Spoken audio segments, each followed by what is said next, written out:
When people hear that a book is science fiction, it's very common to start thinking of the hallmarks of the genre. Things like lasers, robots, spaceships. So when I say The Book of the Long Sun is a science fiction masterpiece about a priest being visited by God and commanded to save his people, people may have questions about my choice of classification because it's not what people typically think of when we use the words science fiction. In fact, a priest being visited by a god and commanded to save his people sounds more like the Bible than science fiction. But it's because this description is only part of what the Book of the Long Sun has to offer. The series is set on an interstellar spaceship whose insides are kind of set up as a reverse type Earth. As in, instead of being a ball in which we're stuck down on the surface by gravity, the world is a hollow cylinder where the inhabitants are stuck on the inside by something similar to centripetal force. Going through the middle of this spaceship is a beam of light going from one end of this tube to the other, which is why the world is called, or this series is called, The Book of the Long Sun, because on the inside of this planet runs its sun from end to end. And really, this cover here, the cover art for this book, which I'll add a bigger, nicer picture to this video, does an incredible job of displaying the concept I've tried to explain here. You can see the building stuck to the side of the ship with a long sun running from one end of the ship to the other. And of course, you can see our main character, our priest, standing there front and center with his animal companion resting on his shoulder. So with that short introduction to this world out of the way, I'm Nick with Nick Reads Fantasy, and today my goal is to give you everything you need to have a good time with one of the greatest science fiction series of all time, and hopefully convince anybody who hasn't read this book or this series to read this series. And if you're new to the channel, I would appreciate a like and subscribe, as this channel is super small and it can use all the help it can get in the algorithm. But without further ado, let's jump into the meat of this book and discuss what you can expect from this video. And for this review, I actually had a really hard time of trying to figure out where to start, because this series is so incredible, so moving, so powerful, so deep, that ever since I finished it, I've felt this sort of pressure to not only make this video, but to make it good enough to convince everybody who watches it to pick this series up and give it a go. There's been like this weight on my shoulder that if the first 30 seconds of this video isn't perfect, it doesn't hook you into hearing everything amazing this series has to offer, then I have personally failed as a booktuber. I kept finding myself trying to emphasize in the first 10 seconds how this series has some of the most amazing characters I've ever read, how the story is one of the most thought-provoking, beautiful stories I've ever encountered, and that the mix between light and darkness of this world is absolutely staggering in its execution. So even though it took me a while flipping back and forth between where to start this video, what to start with, I've decided to start with a general spoiler-free review of the book and ending it by jumping into like a very superficial look into the depth of this book, maybe exploring some themes or things you might want to look at or think about during a read-through of this series. And then maybe even talking about a secret or two that you may not have noticed on your first read-through. So, with that being said, let's jump straight into the spoiler-free review portion with a summary of the series. The Book of the Long Sun is a 4-book science fiction series, or I guess it could be considered a science fantasy series, set on the spaceship I described earlier. But even though it's a spaceship, I do not want you going into this book thinking of it that way. Do not think of it as a spaceship. That might put the wrong impression into your mind and give you a false expectation of what this book is about. Because to the people of this spaceship, it's not a vehicle at all. It's not a spaceship to them. As far as they're concerned, this ship is their Earth, or even their entire universe, and they call it the world. They are not aware it is a spaceship. The series is about and follows Patera Silk, who's a priest in the poorest and most dangerous neighborhood of their city. And on the very first page, he is enlightened by a god, and as part of this enlightenment, he is given a commandment to save his Manteon, or his temple, and the people of his temple. This commandment from this god sets him down a path that begins with him becoming a thief and detective, and ends with him starting a rebellion against the government, taking control, and kind of even rebelling against the gods he sworn to serve. Patera Silk, who is our main character, does all this in this type of retro futurism world, mixed mixed with a little bit of steampunk, cyberpunk technology, with even the occasional lightsaber thrown in here and there that can rip through the very fabric of reality. And I use the term retrofuturism very specifically because while the Book of the New Sun is like a dying Earth type scenario, this is a little bit different. On one hand, they have to hand pump their own water in their homes, but on the other hand, they have these human-like robots walking around with them that they view as actual human beings. They don't see a difference in them other than one life form is mechanical and the other life form is biological. It reminds me a lot of Fallout, where there's this old-fashioned feel to it, or a better explained, there's a mix of high and low technology to this world. But unlike Fallout, the world hasn't been destroyed by a nuclear war or anything. It's just retrofuturism. As we go through this story, at Terra Silk's sides, through all his crazy adventures, we have just about the best crew of characters I've ever read. We have a thief named Ock, a whore named Chanel, a robot named Matera Marable, and a talking bird named Orib, as well as a plethora of other amazing cast members that probably should be included as main characters, but the list would just go on and on and on forever. And even though I think this quick summary of the book is a very succinct and accurate summary, it cannot even come close to expressing the depth that Gene Wolfe has created in this series and in this character. It can't even begin to touch the world, the themes addressed in the book, which is partially why I'm doing that huge long section at the end of this video, where I take a surface level look into the depth that Gene Wolfe goes into. What I really want to do in this first half is just review the book, talk about its strengths, and delve into what I think somebody should know before picking this book up, so that you go into this book with the proper expectations. And I think a really great way to transition from the summary of the book into the review of the book is to discuss how this series is probably the most accessible Gene Wolfe series I've ever read. And the very first book, Nightside the Long Sun, is probably the most accessible Gene Wolfe book I've ever read, period. For those of you that don't know, Gene Wolfe is probably one of the most challenging authors out there, or at least he was to me. He's probably the most challenging author I have ever read.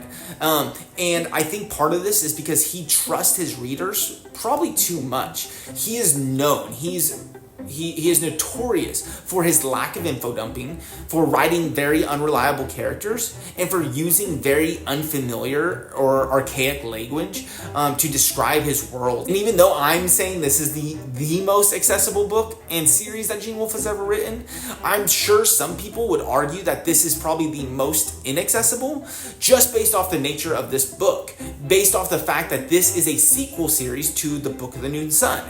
And what that means is that it's impossible to get a full understanding, to pick up on everything in this book without reading Book of the New Sun. Now, I argue against this point because even though I do recommend reading Book of the New Sun first and Earth of the New Sun, I don't think it's any more necessary to read Book of the New Sun before Book of the Long Sun than I think it is necessary to read Odyssey or the Bible before picking up Book of the New Sun. Like, if you haven't read all these classic stories, all this like high literature before reading Book of the New Sun, and definitely if you don't read the Bible, you're not going to pick up on everything Gene Wolfe's got in Book of the New Sun. And I think it's a very similar scenario with Book of the Long Sun. You will not pick up on everything without reading Book of the New Sun.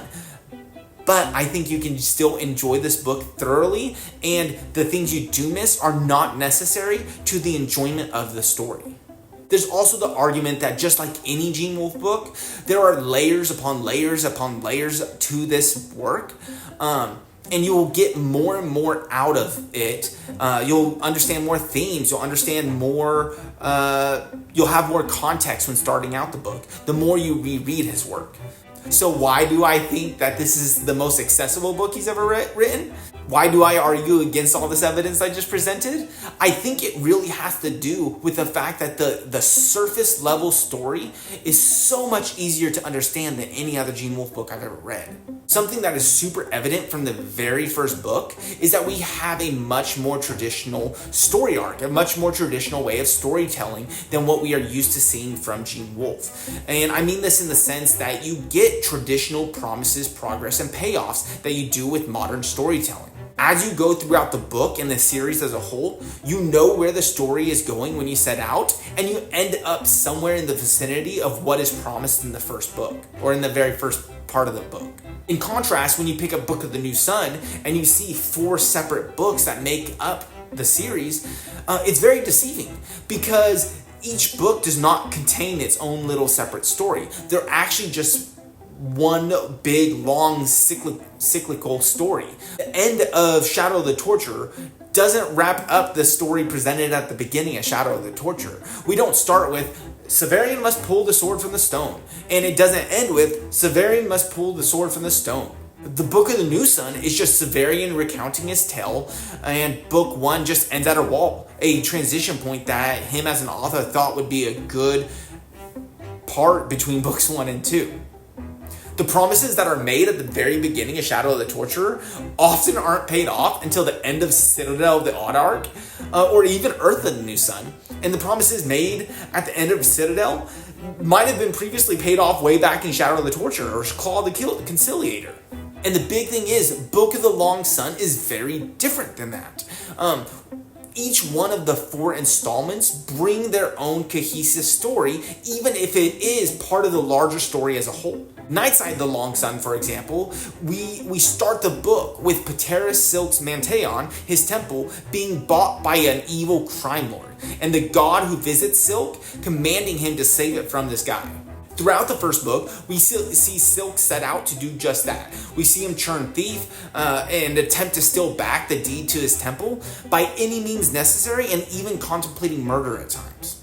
The book definitely has twists and turns. It has mysteries present themselves that Sherlock Silk has to kind of sleuth out. And he even performs an exorcism in the midst of all this. But it starts out with a mission to save his Manteon and break into this house, and it follows him as he attempts to complete that mission without straying from it at all. It makes a promise, you see some progress, and it has a payoff. Then in Lake of the Long Sun, book 2, it begins with a new task: to find and extort a sum of money from Secret Agent Crane to fulfill an agreement Silk made with an evil crime lord. And even though the ending doesn't end up the way we thought it would, in the end, we do end up finding Crane and accomplishing what we set out to do. The story arc has a beginning, middle, and end, with the goal Silk starts out being achieved at the end of the book. And if I use the same analogy from earlier, if each book in the series of Book of the Long Sun starts with Patera Silk on a mission to pull the sword from the stone, he's going to pull the sword from the stone, or he's at least going to see the sword in the stone and then decide whether or not he's going to pull it out or not. Even books 3 and 4 follow this more traditional storytelling pattern. And even though I would say that these last 2 books of the series are much more complex and convoluted, more of the traditional Gene Wolfe type storytelling, but it still starts with that beginning, middle, and end. Calde starts out with Silk kind of being proclaimed as Calde and ends with him taking up the mantle as Calde. But the accessibility of Book of the Long Sun is so much more than just the more straightforward plot structure. More than it just being organized as promises, progresses, and payoffs. The language used in this book is much more familiar than, like, let's say, Book of the New Sun.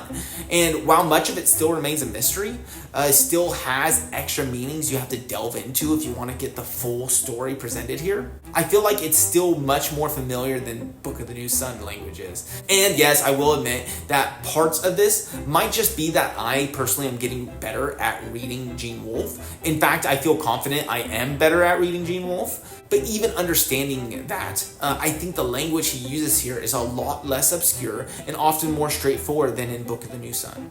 Additionally, maybe for the first time ever, we see Gene Wolfe do info dumps.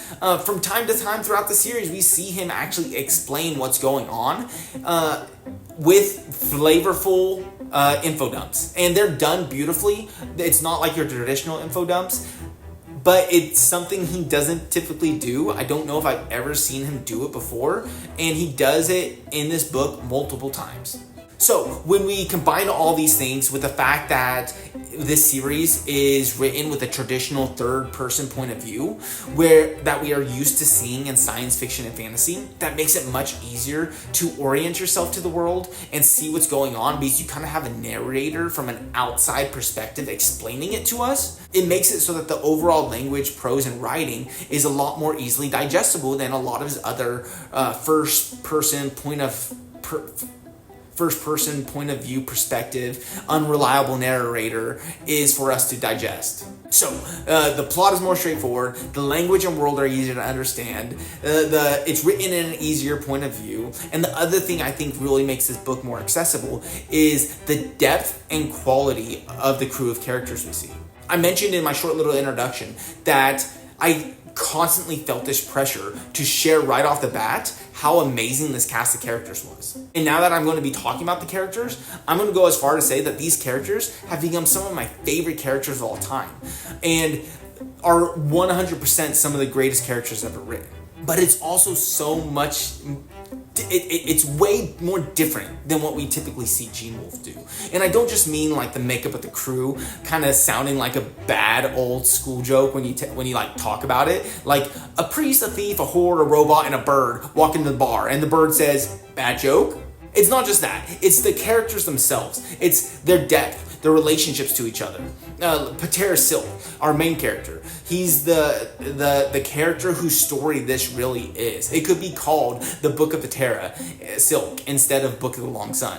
He can best be described as kind of like a pre-Sherlock Holmes with just a smidge of James Bond thrown in there. And if Severian in Book of the New Sun is often seen as a Christian figure, I would say that Patera Silk in Book of the Long Sun and his journey is most similar to a Moses type figure. He uses his wit and conscience to guide him. He speaks nothing but truth, which disarms people that are really used to lies. And he is arguably a good man serving evil and corrupt gods. And it's this battle that I truly believe is at the forefront of our story, of Patera Silk coming to terms that the pantheon of gods he's devoted himself to, that he's devoted his life to, are shams. They are false gods and are evil false gods. And he has to come to that term while hearing the gods speak to him themselves, while he's slowly led towards the one true God. And while Patera Silk's the main character, and he's an amazing one at that, him alone wouldn't just make the characters in this book great. It's the fact that the rest are written to the same level, at a class above their peers, that truly make the characters great. Auk, he's the thief character I mentioned earlier. He's a member of Silk's temple, and he could be considered a bad man trying to be and live better in this very harsh world that he's been born into. Our introduction to the character is literally him killing a man and then immediately being absolved of his sins and start working towards helping Silk. We see him immediately connect to Silk, kind of drawn to him through his genuine goodness, and we see Auk become better, although he's still a very flawed man, because of his relationship with Silk. And we see him consistently go out of his way to help the priest, and in doing so, he becomes a better man. He goes from this violent criminal to this type of prophet character, who's destined to help Patera Silk fulfill his mission. Chanel is a whore. She's a woman who the world has not been kind to say the least, and he has to use drugs to even have the courage to do what it takes for her to survive. And she only joins the crew after being possessed by a god. She doesn't really do it willingly at first. She is forced to by being possessed. We watch this woman go through different phases throughout the story. At first, she's a whore, she's a murderer, a god, an addict, a wife, and potentially near the end, a potential chosen one. We have to watch as she's kind of taken against her will, thrown from one position in life to another, always having to bounce back and forth between what she wants to do and what she's forced to do. She's an amazingly well-written character. Next, Matera Marble, she's probably my second favorite character in the book.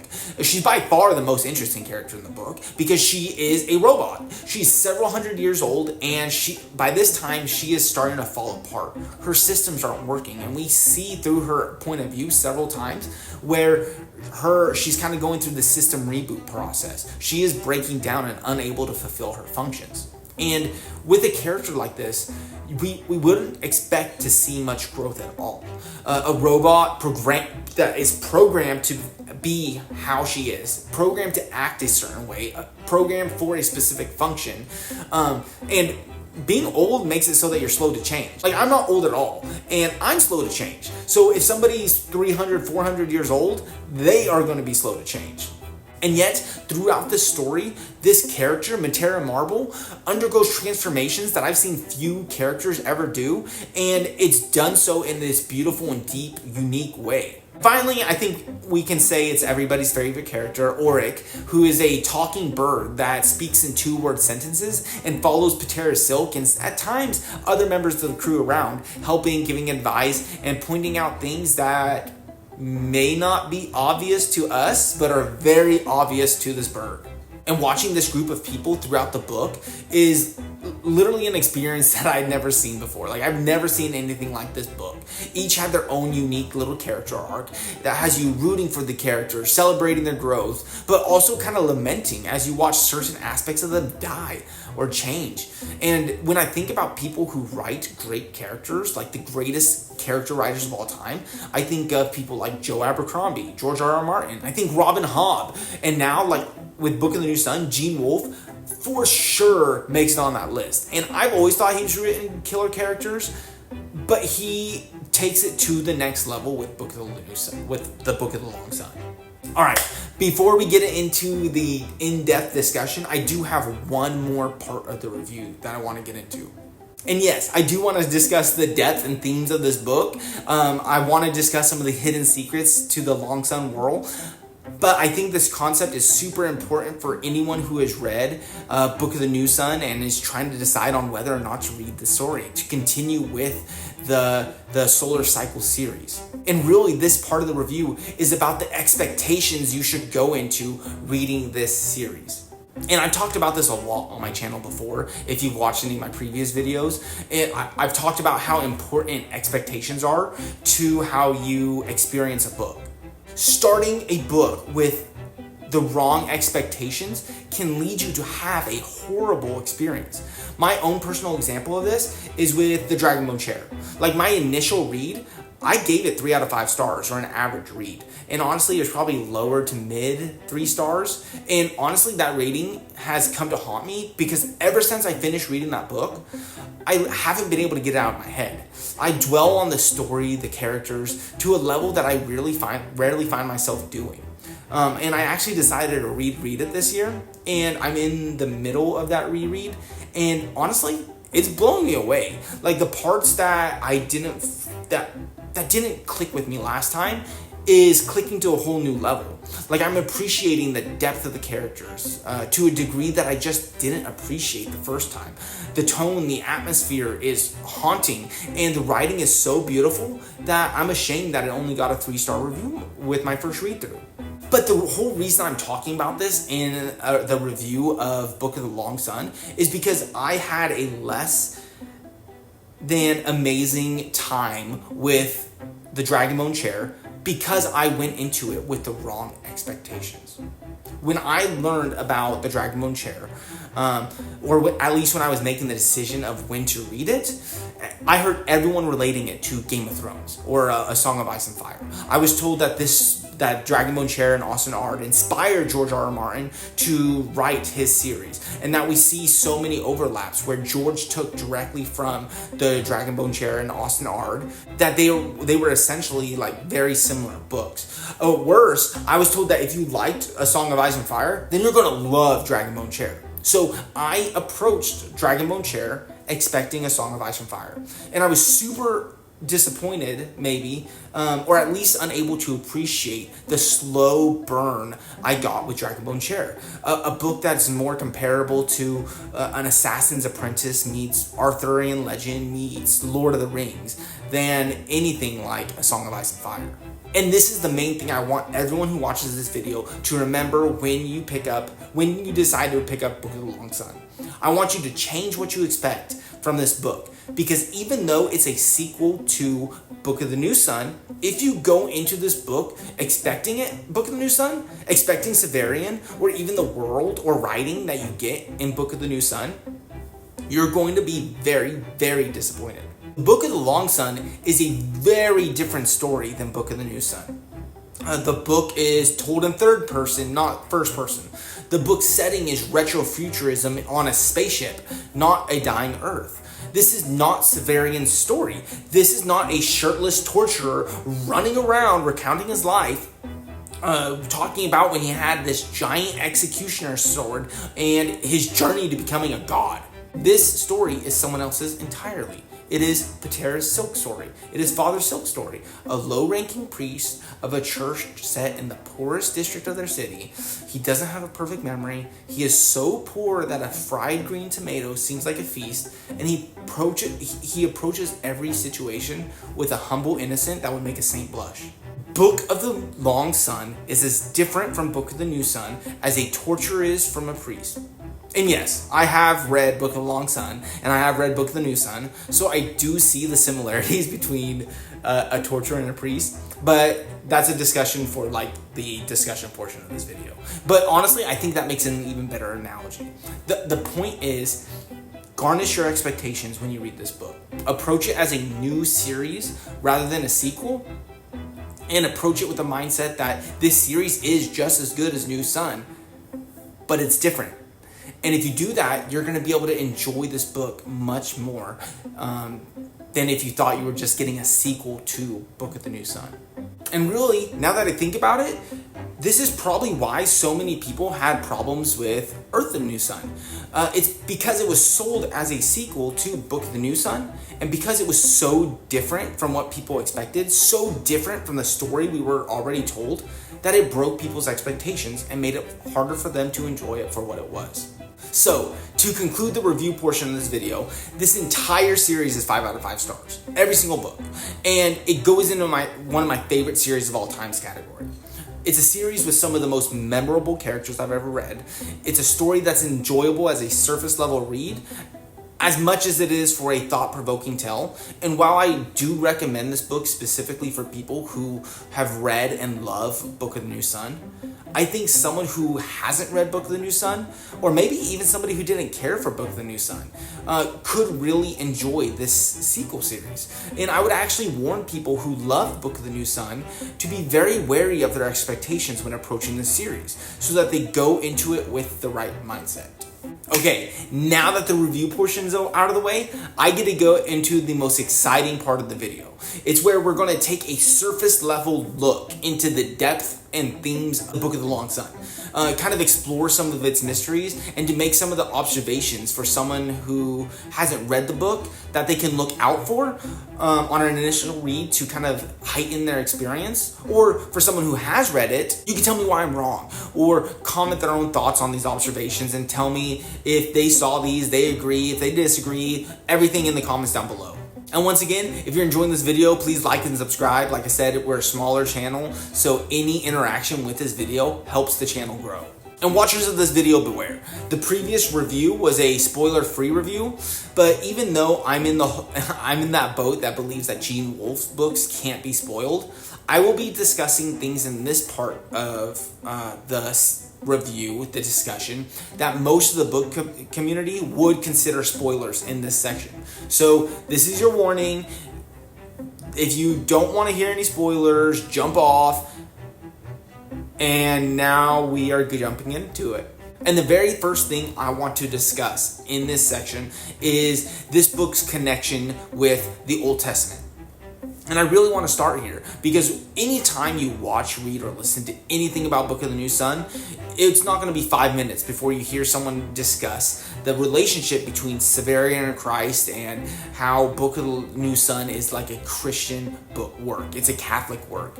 And when we read Book of the New Sun, we see Severian perform several of the same miracles that Christ did. He turns water into wine. He heals the sick. He even raises himself and others from the dead. And let's not forget that he is the savior of earth as well in the end. And when you add that to the Christian symbolism you get in the books, it's clear to see the Christian element to Severian throughout the entire Book of the New Sun. When we read Book of the Long Sun, we also see this aspect as well. There's a clear Christian theme. There's Christian elements throughout this book, throughout the entire Book of the Long Sun series.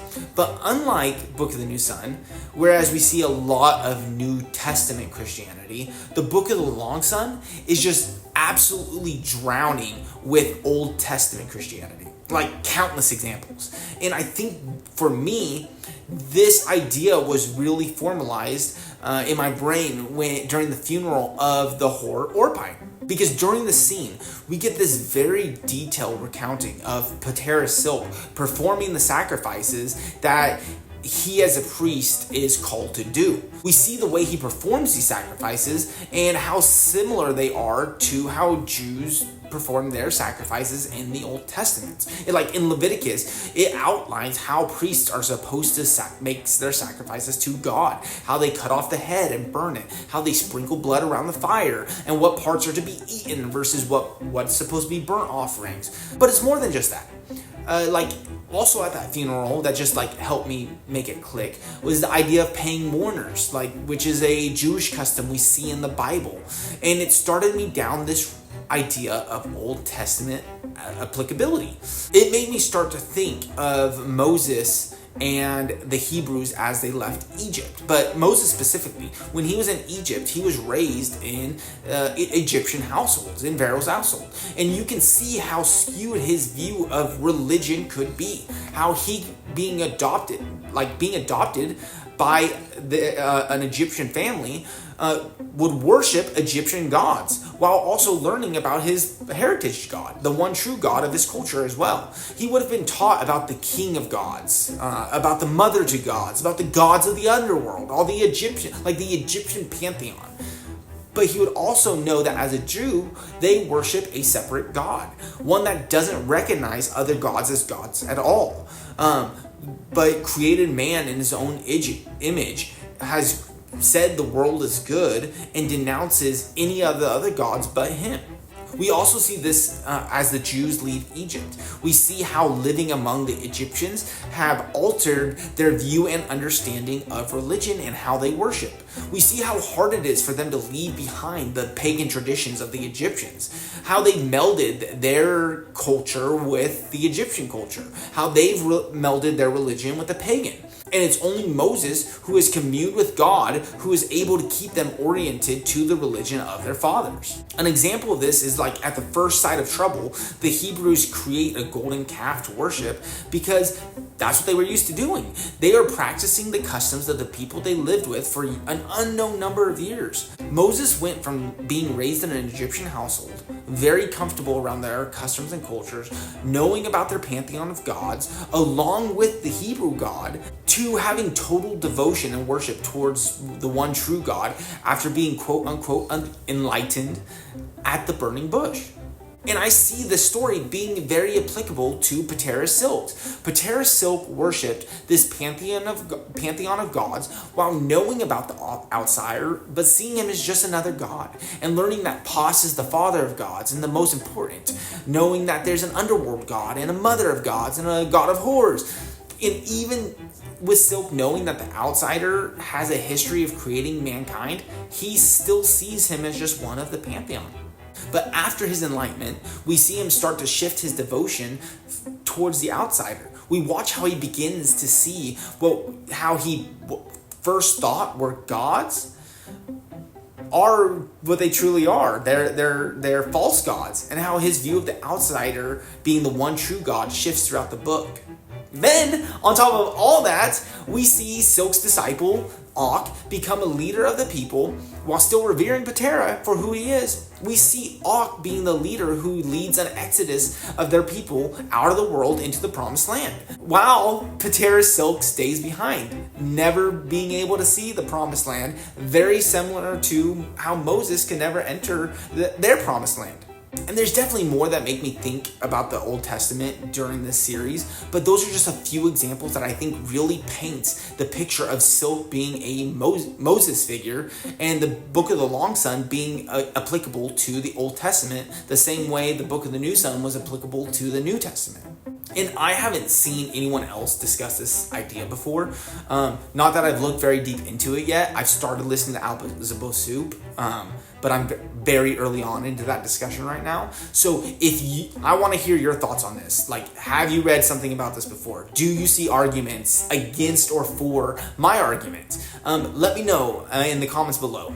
But moving on, the next topic I kind of want to do is a brief comparison between Patera Silk and Severian, because I am 100,000% convinced that Gene Wolfe is wanting us to compare and to be actively thinking about Severian when we're reading about Silk. And if you haven't read Book of the New Sun, don't worry, I'm going to tell you everything you need to know about Severian. Like, Severian is the main character of Book of the New Sun, and he is, in fact, the author of Book of the New Sun. He is writing the Book of the New Sun from a first-person perspective, from his memory. And he's a very unlikely hero to follow. He's a torturer, raised as part of an elite guild of torturers from birth, and he carries around this giant executioner sword, Terminus S, that has a square flat end and a substance flowing through it that's like mercury. He's got this perfect memory. He eventually becomes ruler of Earth and even debatably a god. And even though it looks nothing like the Earth we understand as Earth, he is technically living on Earth, even though it's in the much, much, much distant future and in a world that is so old that the sun is burning out and dying from old age.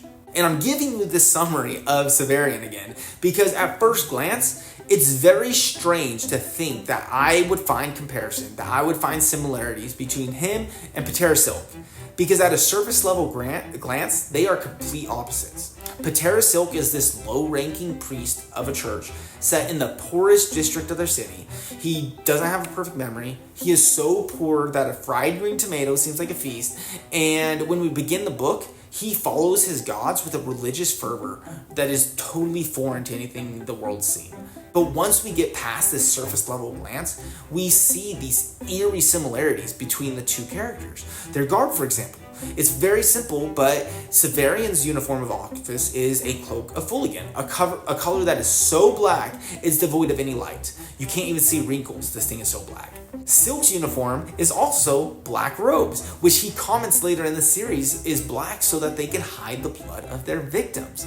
Which brings me to the next similarities. Even though Severian is a torturer who tortures his victims, and Silk is a priest, at first glance you would think, oh, there's nothing similar between their professions. But there's more linking them than this first glance, because as a priest, one of his main functions at their Manteon is to sacrifice animals to their gods, which is also referred to as victims. There's even the scene that is just beautifully written that kind of shows Silk and his skill with his sacrificial knife, where he severs the vertebrae of the animal in one quick sweep. That drew me back to like Claw the Conciliator, where Severian is showing off his skills during an execution, where he uses this backward slash of his blade to behead one of his victims. It's amazing. Like, it draws this parallel between the two characters, even though you would never expect it. And the similarities don't end there. A few quick examples of these two characters. They both have animal companions, even though Severian's dies off quickly in the book, or goes away quickly in the book. Both these characters immediately fall in love. They both injure their leg and walk with a limp. Like, Severian even becomes to be known as Severian the Lame, while Silk walks with a limp, and it becomes one of the ways you can recognize the priest. And I don't fully understand why Gene Wolfe wants us thinking about these two characters so hand in hand with each other, but it's super obvious it does. And for someone who is about to read Book of the Long Sun for the first time, I would encourage you to look at these similarities, to look for these similarities. And if you've read it before and know what Wolfe is trying to do, let me know in the comments below. Like, I want to know, like, what is Wolfe's, like, what's his purpose of comparing these two characters? Next thing on my list of things to discuss is a much quicker, like, thought game, I guess. It's just something that his writing stoked in my mind, and it's just a quick discussion on intelligent design. And what I mean by that is that when I'm reading Book of the Long Sun, it literally took me just a few pages, maybe a chapter or two, to realize and understand that this world that they're living in is artificially constructed, or designed by an intelligent being. For example, the long sun is literally covered by metal that spins and creates an artificial sunrise and sunset. Or the world being kind of the opposite Earth, how it functions based off a centripetal force holding people down instead of gravity holding people down. And when I'm reading this, I thought how blatantly obvious it was that this world is intelligently designed, how Paz designed this spaceship to be this way, and that it wasn't just this naturally occurring thing from the Big Bang. And knowing that Wolf is in the same vein as Tolkien, where he has a Catholic perspective and he writes everything to fit into this Catholic worldview, it's interesting how obvious it was to see this world as artificially designed, but that the beings don't see it this way. And then make the analogy that, like, how difficult it is for people to see that our world is intelligently designed. That people can look at trees and think that they're naturally occurring from the Big Bang, and they don't look at it and think, oh, it's obviously that this was created by an intelligent being. So I don't think that, like, this observation is much less than this huge reveal or hidden secret that Gene was writing, and much more of just like this observation I made during this read of the world book that helps me view my world differently, and it gives me hope that I start to see the world as intelligent design. And I don't know if, like, Wolf meant to do this, meant to highlight this aspect of the world or our world, but it definitely had that impact on me, and I wanted to see if anyone else noticed that during their read. Moving on, this is a more in-depth analysis, I guess, maybe observation of the actual book itself, because we're going to discuss two of the characters. We're going to discuss Matera Rose and Matera Marble. And when I began this book, I realized that Matera Rose was a human cyborg. She's a flesh and blood human that has robotic parts integrated into her flesh and blood. And I also saw that Matera Marble was this robot that wasn't functioning the way she was supposed to be. She was breaking down, struggling to stay online, and I began to wonder if Marble, as a nun-type figure, with her focus being to serve the gods and doing good, had been giving parts of herself to Rose as Rose began to age and fall apart. It makes sense that, like, these parts are extremely expensive to the point that Matera Marble can't afford to repair herself. So where would Rose be getting these parts unless somebody was giving them to her freely? But the further I read into this, the more I begin to wonder if that's correct, because it sounds like they share parts. So, like, Marble has hands, but one of the parts that she takes from Matera Rose is metal hands. But then when Matera dies, and Marble begins to salvage the mechanical parts of Rose, I think back and wonder if I was correct to begin with, especially with the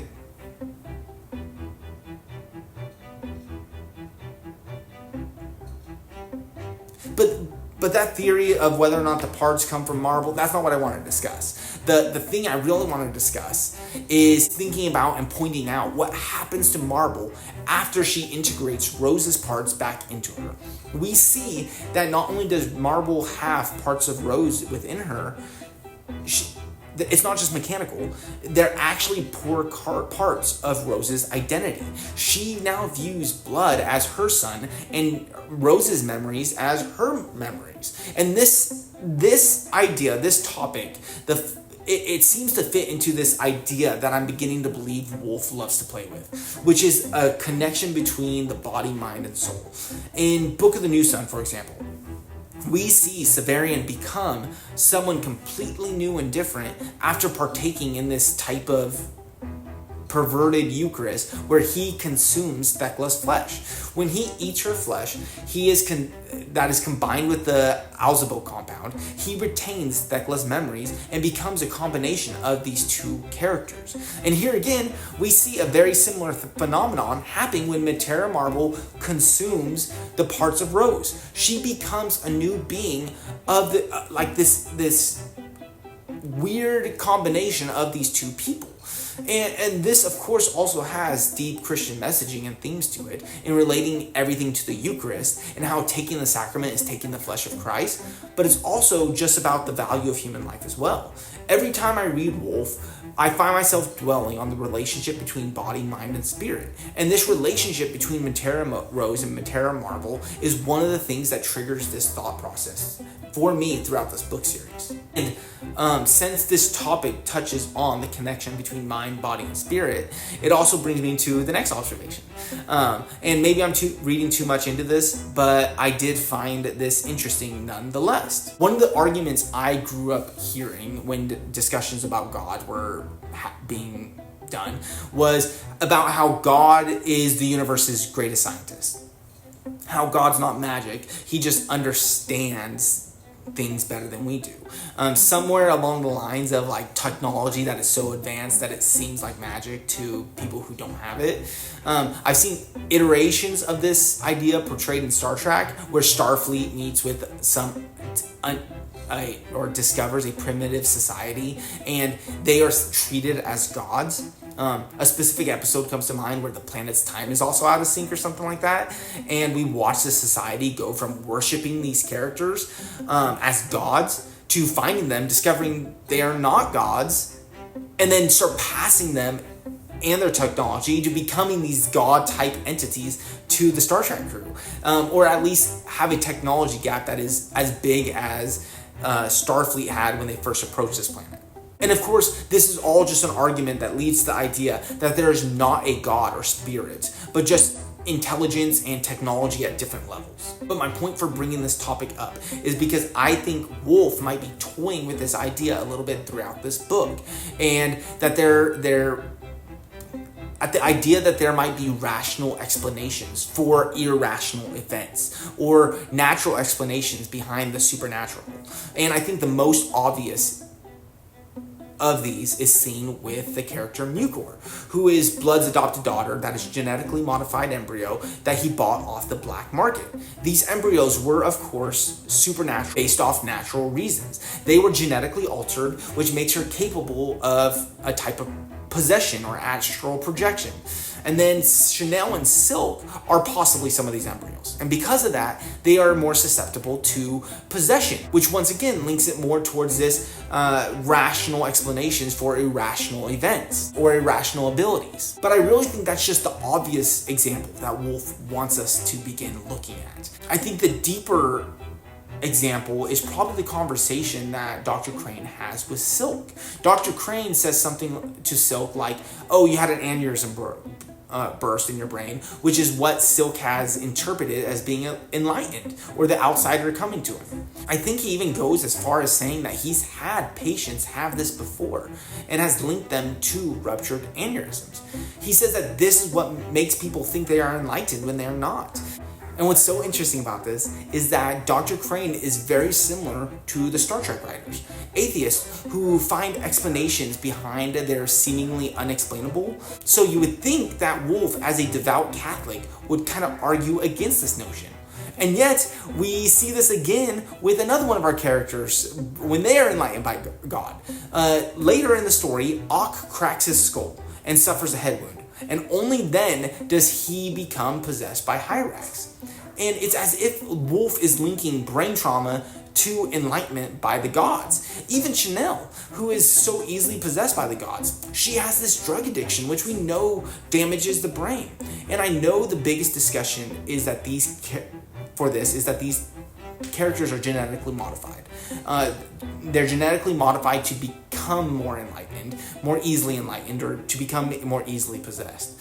I just saw this connection to brain trauma being the key to enlightenment, and I wanted to delve into it a little bit. I thought about it, and really I'm just here. I want someone else to say like, oh, I made this connection too, or no, you're wrong, or I just want to hear other people's thoughts on it. So if you've read the book, if you've read the series, let me know your thoughts on this theory. Let me know if Wolf was exploring something like this and what you think of this theory.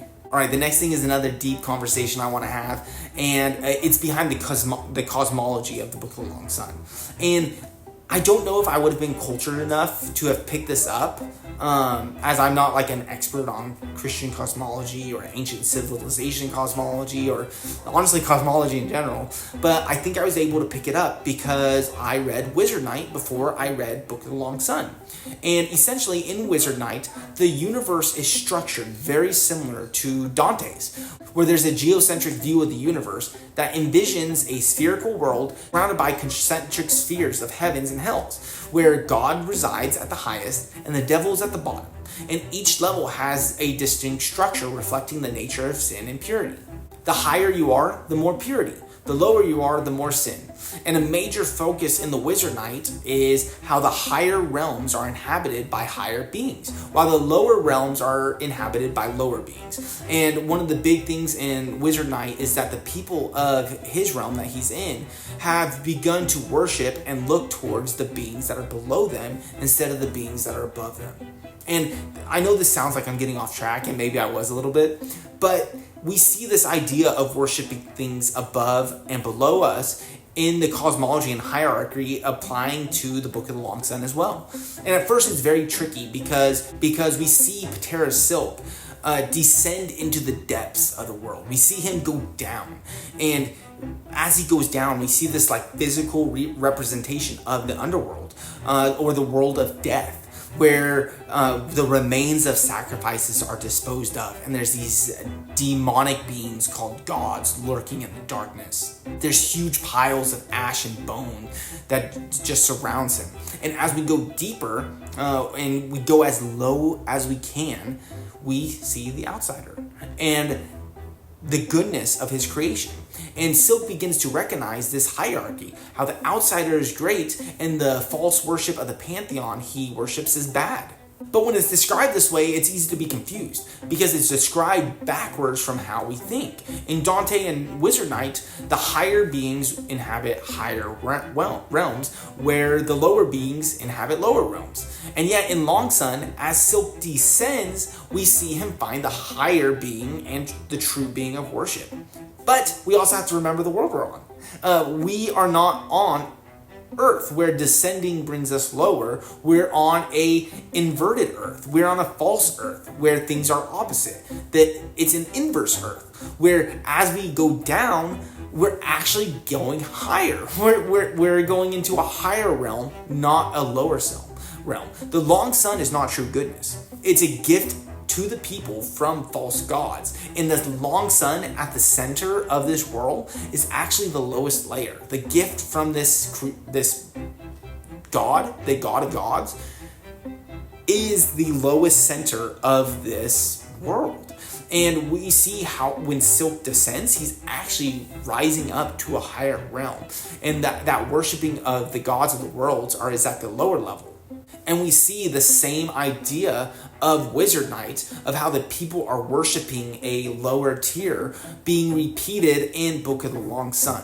I know there's not a lot of people who have read Wizard Knight, but I think it's very interesting to see Wolf kind of expanding on this topic a little bit. I think this series was written before Wizard Knight. I'm not sure, but it's interesting that he's playing with this idea here, and then I think it's really concreted in Wizard Knight. And I don't know how to end that part of the discussion, so I'm just going to move on to our last topic that I'm going to discuss.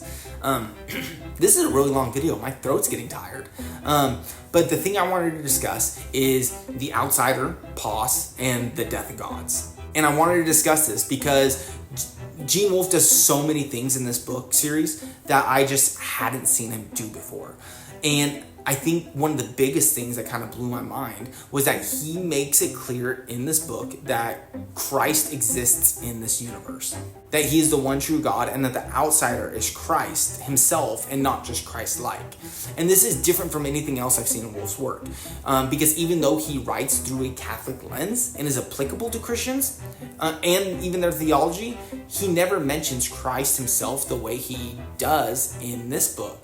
Not where you could be like, oh, that's for sure Jesus. It's just interpretation left up to the reader. It's applicability. And even here, there's a little bit of interpretation, but just very little. For all purposes, the outsider is said to be Christ. And as I've discussed throughout the video, we see how Pos is a false god, a mortal being who uses power and technology to try to elevate himself to a false god. And throughout the book, we get hints that this pantheon of gods is false, how they are really just artificial intelligence and not living beings, how there is major infighting amongst each other, and that the major epiphany that is supposed to be convincing to us is that Pos, the god of gods, is mortal. He died. We find out that Pos is dead in this book, and that's what shakes the faith of Silk, or not the first thing. There's a lot that shakes him before, but I think this is supposed to be like this huge epiphany, this breaking moment to discover that the God he worshipped was not God at all, but a mortal being who could die. And this leads him even further to the outsider. And as a reader, I consistently find myself agree with him. I'm like, of course, Pos is dead. Of course he's not immortal. He's a false god. How could he be immortal? Pos was killed by his children. He's a fake god.